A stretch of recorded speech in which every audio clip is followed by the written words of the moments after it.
parce que c'est pas facile avec le ski à côté, oui, ça se passe bien. J'essaie de parler plus fort. Comme vous l'a dit Anne-Marie, on est en pleine évolution. Donc je vais vous présenter rapidement la Poste et les nécessités d'évoluer de la Poste et pourquoi elle évolue, mais très rapidement. Le fait que la Poste, dans ce cadre-là, a besoin de services de santé au travail performant et on a un service de santé important, je vais vous le décrire.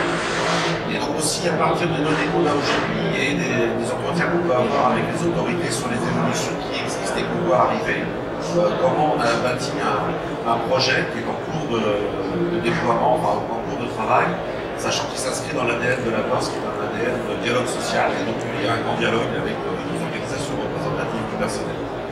Je vais vous passer la première propos. Donc la Poste, c'est un groupe d'activités, 3 grandes branches. Une branche service courrier-colis. Le service, c'est récent. Hein, comme vous l'avez dit Anne-Marie, on est en pleine évolution numérique, il y a de moins en moins de lettres. Les mails remplacent la lettre. On est en pleine déclaration d'amour, par exemple, ça se passe maintenant par Internet, donc c'est du courrier en moins. Et cette pression du numérique qui fait baisser notre volume de courrier de 5 à 7% par an, dans le même temps, nous augmente le nombre de courriers distribués, puisque les gens commandent par Internet et font distribuer les courriers, mais ce n'est pas tout à fait la même façon de distribuer et de trier tout ça. Et en même temps, d'être obligé de prendre d'autres pistes. Et on a rajouté des services en se basant sur la capillarité de notre réseau, puisque la Poste est le premier réseau au niveau du territoire métropolitain et local. Donc à partir de cet événement-là, on a trouvé des solutions de mise à disposition de services veillés sur les parents, notamment, qui est en plein développement, la livraison de médicaments, avoir des accords avec les conseils généraux pour le recensement, pour un certain nombre de choses. Et alors une question pour les nuls, les NOD c'est quoi? Alors, je vais y venir après. Donc la deuxième branche, c'est les bureaux de poste, et là vous avez certainement vu qu'ils sont là aussi en train de se restructurer pour les bureaux, puisqu'on c'est un endroit où on délivre on amène du courrier, un endroit où on reçoit du courrier, à des endroits où on travaille sur le service, y compris des services financiers.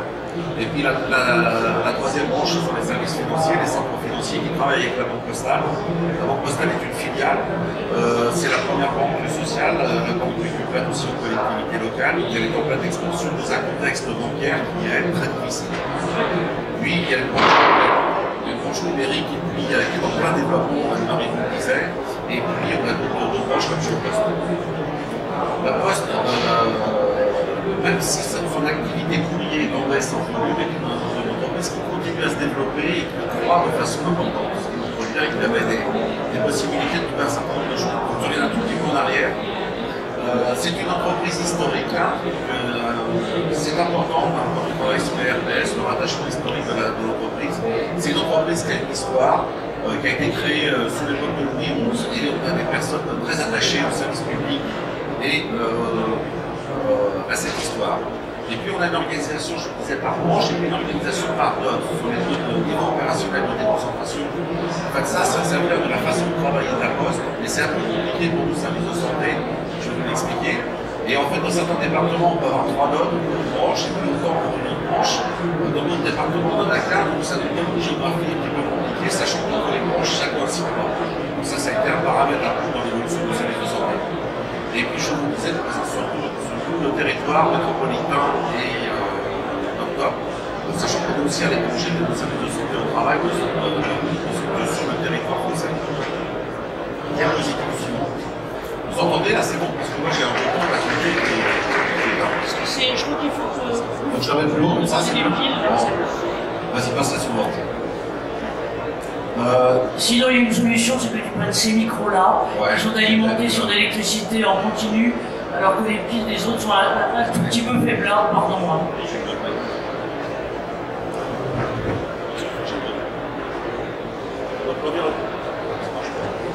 Ça marche mieux là comme ça. Donc l'environnement est en pleine transformation. Je vous l'ai dit, dématérialisation des échanges, un client qui évolue. Et donc là, comme le disait Marie, Amazon est un de nos clients. Mais en même temps, c'est un concurrent qui monte. Même si on reste leader incontesté, et ben on voit bien que le service qui est apporté par d'autres prestataires nous oblige nous-mêmes à évoluer Et par exemple, pour le Covid, passer de J+2 à J+1, puisque le client est roi et le client a changé ses habitudes, puisqu'on lui apporte la possibilité de le faire, donc on est obligé de s'adapter. Ce qui a des grandes conséquences sur notre chaîne logistique et donc sur les conditions de travail de nos postiers. Le développement du e-commerce, je viens de vous en parler, et puis le développement des services de proximité. On est en train de changer quelque part l'ADN de nos postiers. Nos postiers étaient rentrés à la poste pour certains, notamment les facteurs, distribuer du courrier et apporter une notion de service public. Et là, on voit bien qu'on est en train de changer, puisque maintenant, on va leur demander de faire du service. Et donc là, ça nécessite un accompagnement du changement important auquel participent nos services de santé. La stratégie face à cette baisse du courrier, je vous l'ai dit, c'est une diversification pour trouver d'autres marchés, et on le fait parce qu'on est en développement important. Et puis la nécessité d'un certain nombre d'éléments pour réussir cette transformation, c'est le développement des compétences de nos postiers, puisque dans la mesure, par exemple, où ils interviennent surveiller sur les parents, il faut qu'ils soient en mesure ils aient les compétences pour gérer un certain nombre d'éléments importants si jamais ils découvrent une personne âgée en difficulté. Amélioration, un point important de ces transformations d'entreprise, c'est que dans les objectifs de l'entreprise, c'est améliorer la santé de nos postiers et la sécurité de nos postiers. On souhaite aussi, parce que si on change le rôle de nos postiers, les managers sont impactés. Le rôle du management est un rôle très important, y compris dans l'accompagnement du changement. Là aussi, on développe les capacités managériales de nos managers. Et tout ça, comme je vous l'ai dit, avec une grande histoire à la poste de contrat social, de dialogue social avec les IRP, qui fait qu'on a des règles à respecter. Le service de santé de la poste. Donc le service de santé de la poste, on a un décret spécifique à la poste pour les services de santé qui dit que chaque note, c'est pour ça que je vous ai parlé des notes, qui a un comité technique, doit avoir un service de santé. Donc on a une multitude de services de santé au niveau de la poste.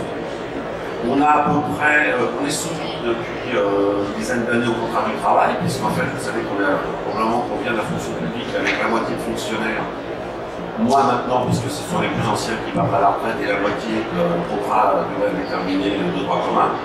Et on est soumis depuis quelques années à la totalité des règles du code du travail, la différence se faisant plutôt au niveau de la protection sociale, puisque certains relèvent de la médecine statutaire et d'autres relèvent des régimes généraux de sécurité sociale. Les personnels des services de santé, ça varie entre 120 et 130 médecins du travail, entre 140 et 150 infirmiers, et entre 105 et 110 assistants en santé au travail, donc des gros services de santé, enfin une multitude de services de santé au travail qui fait qu'au niveau de la politique santé, on a de nombreuses personnes, donc il faut qu'on accompagne là aussi le changement. Et puis on a, en dehors des services de santé, parce que c'est souvent l'organisation des grandes entreprises, des préventeurs, on a toute une filière préventeur, et vous verrez que dans le cadre du projet, c'est comment on travaille mieux avec nos préventeurs. On a énormément d'assistantes sociales, la totalité du territoire est couverte par des assistantes sociales, on a à peu près 300 assistantes sociales. Et puis, ponctuellement par endroit, et ça fait partie des éléments de montée de gamme qu'on se met en place, on a quelques ergonomes plutôt rattachés aux branches et quelques psychologues, mais là aussi on va étudier dans le besoin pour voir les ressources qu'on va mettre en place. Et puis, il y a une coordination médicale nationale, dont j'assume l'animation, on va dire, avec un médecin coordonnateur adjoint et une responsable RH. Alors, la Poste et CSST. En fait, les transformations de la Poste font qu'on a besoin de services de santé performants. Et les SST sont impliqués dans ces évolutions de la Poste, en particulier pour évaluer les difficultés que pourraient avoir nos postiers de ces évolutions et les montées en compétences qui sont nécessaires. Accompagner le changement, c'est-à-dire à la fois dans le cadre des visites de suivi qui sont faites soit par les infirmiers, soit par les médecins, de plus en plus par les infirmiers, pouvoir aider nos postiers, mais aussi faire une évaluation des difficultés qu'on peut rencontrer sur le terrain pour adapter le processus d'accompagnement du changement. Et puis, ce vers quoi on est en train de s'orienter, ce qui est d'ailleurs la trame de la directive de 89 sur la santé et la sécurité, directive européenne sur la santé et la sécurité des travailleurs de l'Union européenne, c'est d'aller de plus en plus dans la prévention primaire. Et donc des médecins qui participent à l'évaluation des risques en anticipation pour accompagner le changement. Si je peux me permettre de faire juste une remarque intermédiaire, parce que là on parle des services de santé au travail, donc de tout ce qui est médecin et l'ensemble, et l'une des grosses difficultés, l'un des gros défis, c'est l'articulation de l'ensemble des acteurs. Alors justement, ça fait partie de l'axe 3 de notre plan. Et donc on a un plan santé et travail au niveau de la Poste qui a été fabriqué à partir du plan santé et travail 3 avec ses prédécesseurs, et donc on l'appelle bien dans son travail puisqu'il englobe de façon générale la santé, la sécurité et la qualité de vie au travail.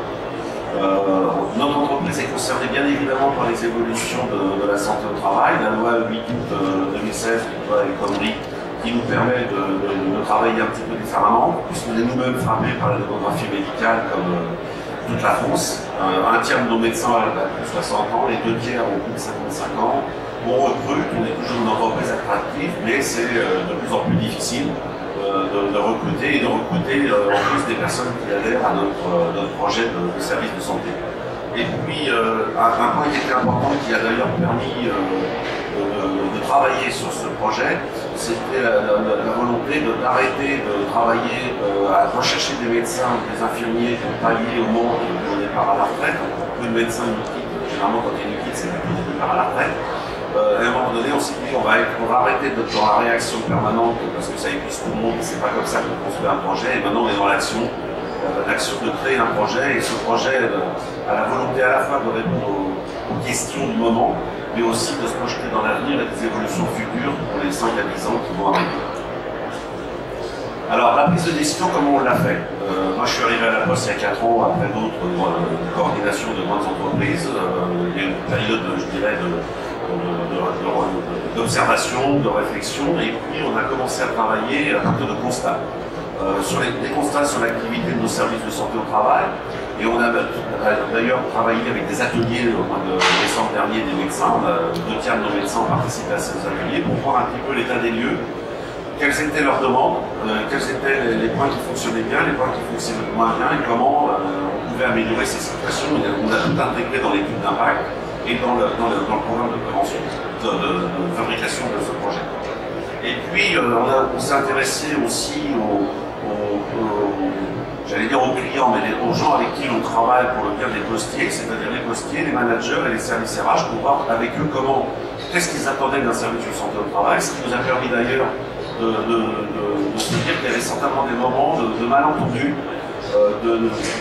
d'incompréhension et quelque part peut-être d'inapplication de la loi du 8 août, puisque vous savez maintenant c'est qu'avant qu'un médecin émette un avis de restriction d'aptitude ou d'aménagement de poste, il faut qu'il y ait un échange avec le management.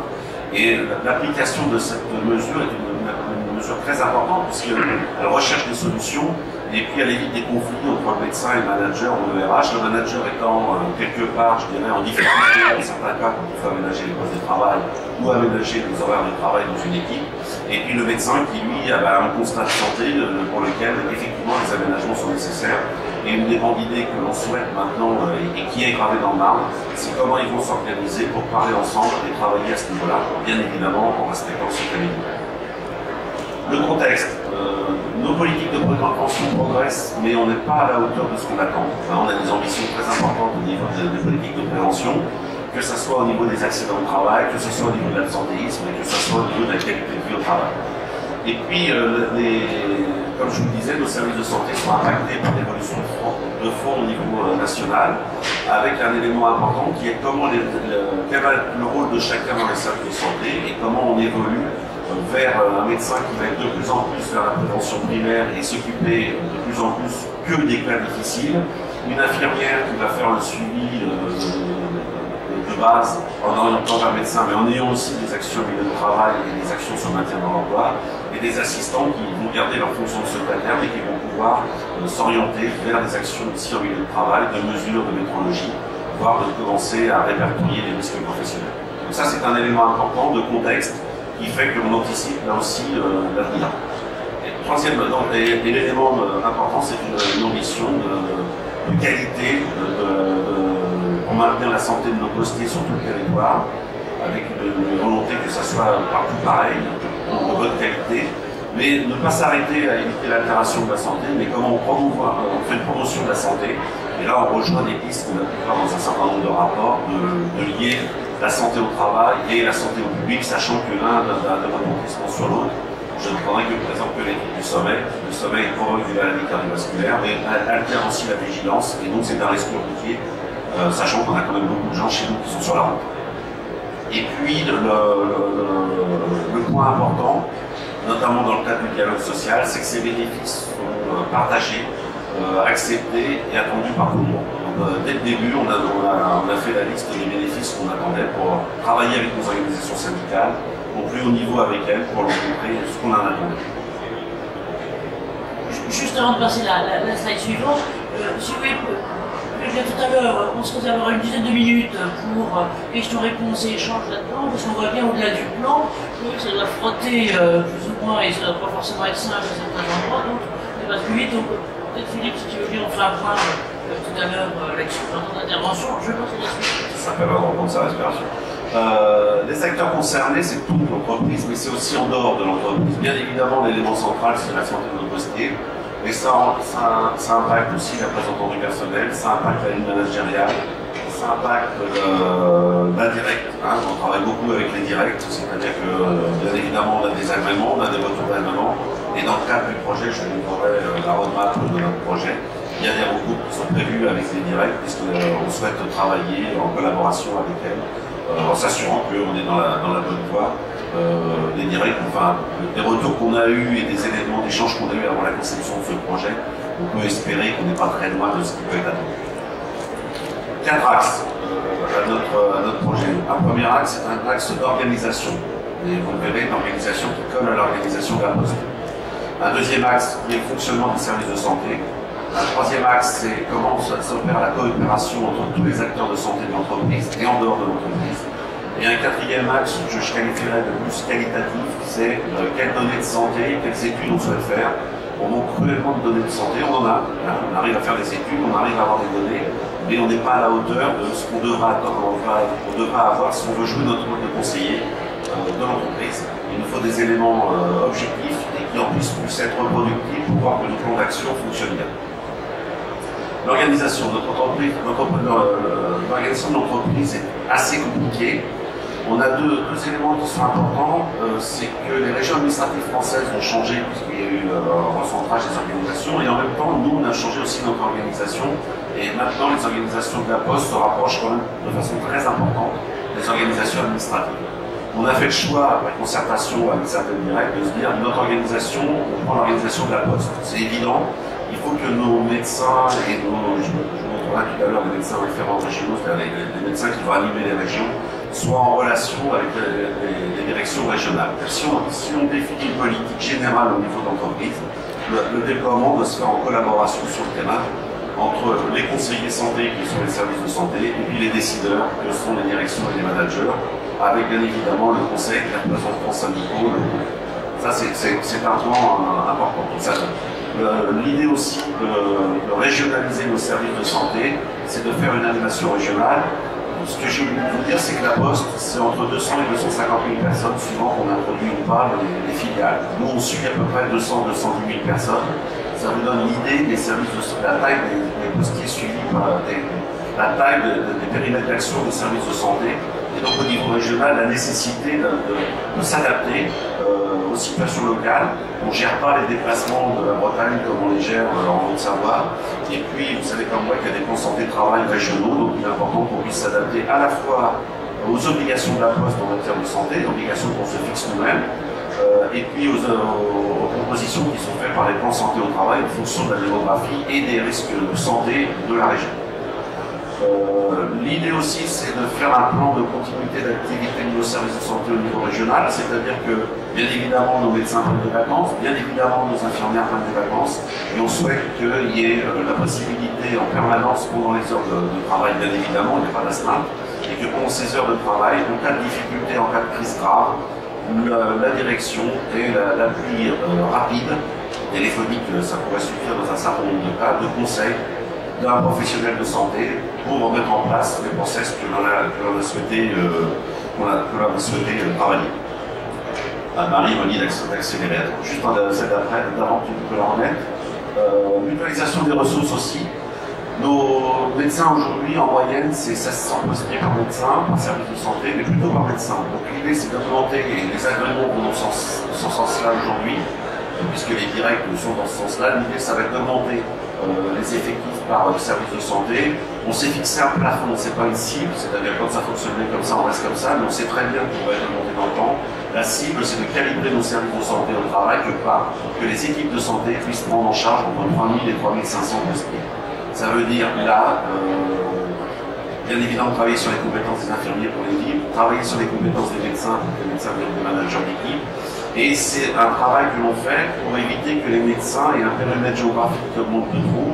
C'est-à-dire qu'on va demander aux médecins qui pouvaient s'occuper par exemple du courrier colis de prendre en charge aussi le réseau sur leur secteur pour faire en sorte que l'effectif puisse augmenter sans mettre nos médecins et nos infirmiers trop sur la route et nos postiers qui vont passer aux visites médicales non plus trop sur la route. En tiers temps, c'est important. Je me permets juste un commentaire, j'apprends ça à ce que tu dis là maintenant, ça veut dire que vous avez quand même bien négocié en ce moment globalement avec les directs, parce que je vois d'autres types de services autonomes qui sont finalement alignés sur les services d'entreprise de santé au travail et qui sont beaucoup plus proches des 6-7 000, ce qui leur pose quelques questions. On dirait bravo pour la négo. C'est important de rencontrer les directs régulièrement. La diapo suivante, parce que tu mets la pression des mots d'habitude. Le fonctionnement des SST, c'est ce que j'étais en train de vous dire. On ne parle plus d'effectifs par médecin, on parle d'effectifs par équipe de santé. Ça veut dire que le médecin va devoir consacrer son temps là où il est nécessaire et indispensable. Lorsque le cas est difficile, qu'il a été orienté par l'infirmière, puisque certaines directs nous demandent d'aller vraiment très rapidement vers la totalité des VIP faites par les visites d'information et de prévention faites par les infirmières, le médecin ne voyant plus que les cas difficiles, et ça va l'occuper. Bien évidemment, dès qu'il y a besoin d'aménagement, de poste, de restriction ou d'inaptitude, mais on souhaite que nos médecins soient de plus en plus en milieu de travail. Dans les IRP, là, on a un retour, on a énormément de CHSCT, plusieurs centaines de CHSCT, donc on demande à libérer du temps pour que les équipes santé, y compris les infirmiers, parce que maintenant on peut déléguer aux infirmiers puissent aller au CHSCT, et donc surtout que les médecins soient dans les projets, pour que dès le début du projet, on intègre la notion de santé dans le projet, et que ça ne soit pas le marketing qui décide des développements. Les infirmiers, ça sera les visites d'information de prévention, les équipes dans le milieu de travail, les assistants, c'est ce que je vous ai dit. Ça nécessite des programmes de formation pour les médecins, pour les infirmiers et les assistants, et on a mis en place un programme de formation obligatoire, structuré, qui devrait être suivi par la totalité des membres des services de santé.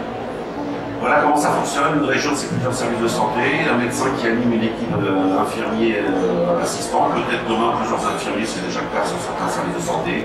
Un médecin référent régional qui animera la région, qui n'est pas le hiérarchique des autres, qui a un rôle de coordination à ce niveau-là, qui peut être un interlocuteur des directions en cas de difficulté. Chaque médecin garde bien évidemment ses prérogatives, et ce médecin, on a souhaité qu'il garde 50% de son temps de travail comme médecin de terrain, et 50% de son temps de travail comme médecin référent régional. Troisième axe, la coopération des acteurs de santé. On a des endroits où ça marche très bien, on a des endroits où ça marche beaucoup moins bien. Donc la volonté que l'on a, c'est comment on fait travailler la pluridisciplinarité en l'organisant et en mesurant son efficacité. Ça nous est demandé d'ailleurs par les directs, donc préventeur, assistante sociale, et mesurer les besoins que l'on peut avoir dans d'autres disciplines, par exemple de psychologue et puis d'ergonome, sachant qu'en fonction des besoins qu'on aura identifiés et mesurés, on mettra les ressources en regard dans des contraintes budgétaires comme toute entreprise qui se respectent. Voilà. On souhaite qu'il y ait des échanges, juste en arrière, des échanges réguliers, là aussi on veut les sanctuariser entre les médecins et les directions et les managers à tous les niveaux, au niveau de chaque service de santé et au niveau de la région. Autre élément, c'est les CHSCT, c'est remonter le lien qu'il y a entre les services de santé et les CHSCT. Ça existe dans beaucoup d'endroits, mais il y a encore des endroits où on a quelques difficultés pour que ça se mette en place. Et puis externe à l'entreprise, c'est ce que je vous disais, ça va être le lien entre les médecins du travail, notamment les médecins référents et les directs sont nous rencontrer régulièrement. C'est aussi dans les études que l'on peut faire, on a des études avec l'INRS, avec des déploiements régionaux, et des études avec l'ANACT, avec des déploiements régionaux avec les ARAC. On a un plan actuellement qui est en train de se mettre en place d'analyse et de prévention des risques psychosociaux avec l'ANACT, et bien évidemment c'est les ARAC qui vont travailler, bien évidemment il y a la place pour les médecins du travail et les infirmiers en santé du travail. Et puis demain, probablement l'ARS, parce que vous avez vu que dans les projets, peut-être, on sera amené à travailler avec les ARS. Les données de santé, c'est un point capital. Moi j'ai l'habitude de travailler, je suis resté 25 ans dans l'industrie automobile, donc on travaille avec des ingénieurs. Il faut des chiffres, il ne faut pas que des chiffres. C'est-à-dire que bien évidemment, il faut qu'il y ait la valeur de l'analyse par médecin des situations de ce qu'il peut rencontrer, mais il faut aussi qu'on ait des chiffres à la fois pour évaluer les besoins et puis après la construction des plans d'action pour évaluer l'efficacité de nos actions, sachant que, je le rappelle, la veille sanitaire fait partie des missions des services de santé au travail. Donc il faut bien, effectivement, qu'on ait quelques données à choisir, et on les choisira avec nos médecins. On essaiera de les homogénéiser pour que tout le monde ait les mêmes, parce qu'on en a déjà certains, mais de façon très locale. Et donc on va essayer de travailler à ce niveau-là pour le faire. Autre élément, c'est nos études. On a des très belles études qui sont faites, mais pas par assez de monde. On a eu des études, par exemple, sur le vieillissement et sur les facteurs prédictifs de problèmes à l'arbitre de travail qui ont été publiés dans les archives de maladies professionnelles. Là, on lance une cohorte sur 1000 facteurs, longitudinale sur 2 ans, mais on voit bien que l'adhésion est difficile. Nos organisations syndicales sont très demandeuses lorsqu'on fait un aménagement, et on l'a vu par exemple dans notre chaîne logistique, d'avoir des données médicales pour savoir quelles sont les problématiques, pour savoir comment ils vont suivre effectivement que ce qu'on est en train de mettre en place n'atteint pas la santé de nos travailleurs et qu'on soit très en avance dans la prise en compte de ces facteurs-là. Donc à la fois la direction, à la fois les organisations syndicales de banque, et en plus je pense que ça fait partie de l'intérêt du métier d'un service autonome. Ce qui ne change pas, on a changé le moins de choses possibles, notamment l'organisation avec les NOD, notamment la représentation, puisqu'en fait le contrôle de l'organisation et du fonctionnement des services de santé est opéré par les comités techniques des NOD. On n'a pas de comité d'entreprise à la Poste. Et donc on a souhaité rester au niveau du NOD et de ne pas changer en représentation des représentants du personnel à ce niveau-là. Ça c'est clairement important, les missions elles ne vont pas changer de ces du travail. Le contrôle social, je vous en ai parlé, et puis la nécessité, et là parce que ça ne se passe pas partout, la nécessité que les médecins présentent personnellement l'ensemble de leurs activités devant le comité technique et le CHSC. Alors qu'est-ce qui est important dans le projet? Un point très important, c'est la phase préparatoire. La phase préparatoire, elle a duré 2 ans. C'était une phase d'explication, de constat, de partager les constats et de partager les pistes de travail. Et on a travaillé beaucoup avec nos représentants nationaux dans le cadre de commissions nationales santé et sécurité paritaires, avec les organisations sanitaires représentatives, pour faire le point avec elles, faire remonter ce qu'elles attendaient des services de santé et travailler avec elles sur la préparation de ce projet. Donc cette phase-là, c'est vraiment la phase la plus importante d'état des lieux, de projection dans l'avenir et de partager avec les organisations syndicales et puis les services de santé, bien évidemment, puisque on change un certain nombre de choses au niveau du fonctionnement des services de santé. Donc les premiers impactés, notamment dans l'équipe d'impact civique, qui vont être suivis, tous nos services de santé. Et puis on informe bien évidemment tous ces échanges-là avec la direction, notamment la direction, les RH, les managers, les CHSCT, sans oublier les directs, puisque les directs sont pour un certain nombre de choses, nous donnent des agréments, et comme tu disais, ça permet d'obtenir un certain nombre de choses quand on explique le projet qu'on a, et qu'on n'est pas un projet basé uniquement sur une adéquation entre le nombre de personnes à suivre et l'effectif du service de santé au travail. Donc là, j'ai j'ai 2 minutes et j'ai fini. On a travaillé avec un comité national pour faire au niveau national le maximum de choses suivantes.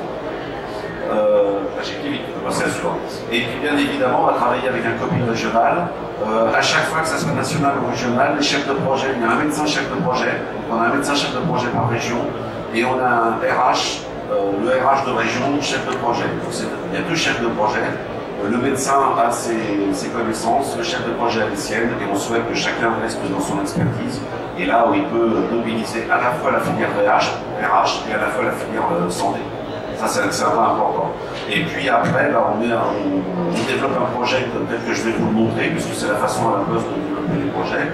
Une première phase de constitution des copies, de travailler sur la durée du projet et les différentes dates. C'est l'étape numéro 1. Le projet, on a décidé de le boucler avant la fin de l'année pour que tout bascule au 1er janvier 2020. Donc on est parti des réunions de l'étape numéro 9 pour faire ce qu'on appelle la rétro-planning.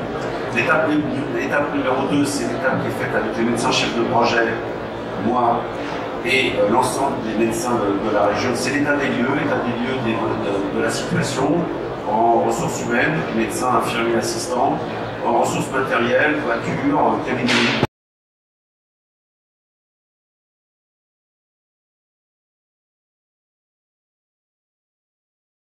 Ordinateur, téléphone, pour se projeter en fonction des besoins. Est-ce qu'il faut construire d'autres cabinets médicaux? Est-ce que c'est logique de faire comme ça? Et c'est le premier rendez-vous avec la directe pour leur présenter notre projet. Et l'étape numéro 3, c'est l'ensemble du COPIL qui travaille à ce niveau-là, avec un groupe projet d'experts qui prépare les décisions et le COPIL qui se réunit dans les 8 jours qui suivent avec les directeurs de branche qui prend les décisions.